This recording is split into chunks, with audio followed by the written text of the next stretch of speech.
அனைவருக்கும் விஜயதசமி நல்வாழ்த்துக்கள். நம்ம இப்போ பார்க்குறோம், நிறைய ஃபேமிலிஸில் ஓல்டு பீப்புள் வந்து தனியாக இருக்கிறாங்க. தனியாக இருக்கிறவங்க சில இடங்களில் முதியோர்கள் கொலை செய்யப்படுகிறார்கள், களவு செய்யப்படுகிறார்கள். அவர்கள் வந்து அவங்களுக்கு வந்து நம்ம சரியான பாதுகாப்பை அளிக்கணும். அதுக்கு நம்ம வந்து அரசாங்கம் சிறந்த வகையில் முயற்சிகளை எடுக்க வேண்டும். இதை பற்றி ஒரு கதையை பார்க்கலாம். ஒரு வயதான பாட்டி படுக்கையில் படுத்து கொண்டிருக்கிறார். பாட்டி அவங்களுக்கு வந்து 83 வயசு இருக்கும். அவங்க தாத்தாவுக்கு வந்து 87 வயசு. படுத்துட்டு இருக்காங்க. ஒரு டக்குன்னு ஏதோ சத்தம் கேட்குறது. இந்த பாருங்கள், ஜன்னலுக்கு வெளியில் பார்த்தேன், நம்ம கேரேஜ் லைட் அணைக்கல போல் இருக்கு, நீங்கள் போய் கேரேஜ் லைட்டை வந்து அணைச்சிட்டு வாங்க அப்படின்னு சொல்கிறாங்க அந்த பாட்டி தாத்தா கிட்ட. அவங்க 2 பேரும் சின்ன ஃபார்ம் ஹவுஸ் மாதிரி தனியாக ஒரு வீட்டில் இருக்காங்க. கேரேஜ் இருக்குது, பரவாயில்லையா இருக்காங்க. அந்த தாத்தா என்ன பண்ணார், முதல்ல படுக்கையிலேருந்து எழுந்து ஜன்னலை திறக்கலான்னு பார்க்குறாரு. ஜன்னல் திறந்து பார்த்தா அங்கே வந்து 4-5 திருட்டு பசங்க அவங்க வீட்டு கேரேஜ் கதை வந்து உடைக்க பார்க்குறதுக்கு முயற்சி பண்ணுறாங்க. அந்த வயசானவர் என்ன பண்ணுறாருன்னா, அங்கேருந்து உள்ள ஐயோ என்னடா இது, என்ன பண்ணுறதுன்னு தெரியல. உடனே அந்த பாட்டி சொல்கிறாங்க, போலீஸ்க்கு ஃபோன் பண்ணுங்க அப்படிங்கிறாங்க. போலீஸ் ஃபோன் பண்ணுங்கன்னொடனே போலீஸ் ஸ்டேஷனில் எடுத்து, ஹலோ, நான் வந்து என்னோடய அட்ரஸ் எழுதிக்கோங்க, நாங்கள் வயசானவங்க இங்கே தனியாக இருக்கோம், இங்கே வந்து எங்கள் வீட்டு ஜன்னல் பக்கத்துலேன்னு பார்த்தா 2-3 திருடங்க இங்கே இருக்கிறாங்க, எங்கள் வீட்டு கதவை உடைக்கிறாங்க, நீங்கள் உடனே வாங்க, ஒரு டீம் அனுப்புங்க அப்படின்னு சொல்லி கேட்குறாங்க. மறுபக்கத்தில் வந்து காவல் அங்கேருந்து வந்தாங்களாம்.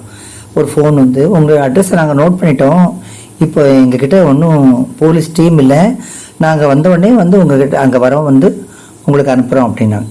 இதுக்கு வந்து பெரியவருக்கு வந்து ரொம்ப கோபம் வந்து தான், ஏமாற்றமாச்சா, என்னடா இது முக்கியமான விஷயம், வயசானவங்க இருக்காங்க, சீனியர் சிட்டிசன், இவங்களை பாதுகாக்க வேண்டியது உங்கள் கடமை இல்லையா, ஆனால் அவங்க வரமா இருக்கிறாங்களே என்னன்னு சொல்லிட்டு இப்படி ஜன்னல் வழியாக திரும்பி பார்க்குறாரு. அவங்க டக்குன்னு உடச்சிட்டு இருக்கிறத பார்த்த உடனே இவருக்கு கொஞ்சம் கை காலெல்லாம் நடுக ஆரம்பிச்சிருது. உடனே திருப்பி அவர் என்ன பண்ணார், போலீஸ் ஸ்டேஷனுக்கு ஃபோன் பண்ணார்.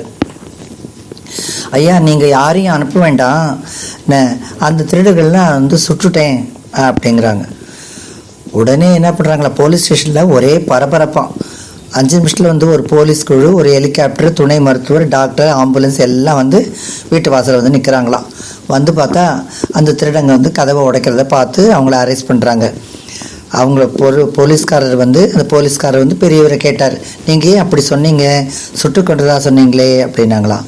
நீங்கள் வந்து கூடத்தான் சொன்னீங்க, போலீஸ் டீம் எதுவுமே இல்லை என்று. இப்பொழுது பாருங்கள், நான் சுட்டுட்டேன்னு சொன்னோன்னே எவ்வளோ பேர் வந்திருக்கீங்க, என்ன மூத்த குடிமக்களை வந்து நீங்கள் தவறாக எடை போடக்கூடாது என்ன, அதனால் நம்மளால முடிஞ்ச உதவியை வந்து சீனியர் சிட்டிசன் பண்ணணும், அவங்கள வந்து பாதுகாக்கணும், அரசாங்கமும் அவங்களுக்கு சப்போர்ட்டாக இருக்கணும். அவங்களுக்கு வந்து இப்போ நிறைய ஹெல்ப்லைன் நம்பர்ஸ்லாம் கொடுத்துருக்காங்க. அந்த ஹெல்ப்லைன் நம்பர்ஸ்லாம் வந்து அவங்க சீனியர் சிட்டிசன் எப்போவுமே கையில் வச்சுக்கணும். அவங்க மெடிசனுக்கோ இல்லை டாக்டருக்கோ இல்லை பாதுகாப்புக்கோ சில நம்பர்கள்லாம் கொடுத்துருக்காங்க. தனியார் ஏஜென்சிஸும் சில பேர் அவங்களுக்கு வந்து தேவையான உதவிகளும் பண்ணுறாங்க. அதனால் நம்ம வந்து சீனியர் சிட்டிசனை மதிப்போம், அவர்களை வந்து பாதுகாக்கணும். சீனியர் சிட்டிசன் டே கூட வருஷத்தில் ஒரு நாள் கொண்டாடுறாங்க. அதெல்லாம் கொண்டாடி ஒன்றும் பிரயோஜனம் இல்லை. அவங்களுக்கு உண்மையான பாதுகாப்பை கொடுக்க வேண்டியது நம்ம கடமை. ஓகேவா? இனிய தீபாவளி, விஜயதசமி நல்வாழ்த்துக்கள். வாழ்க வளமுடன்.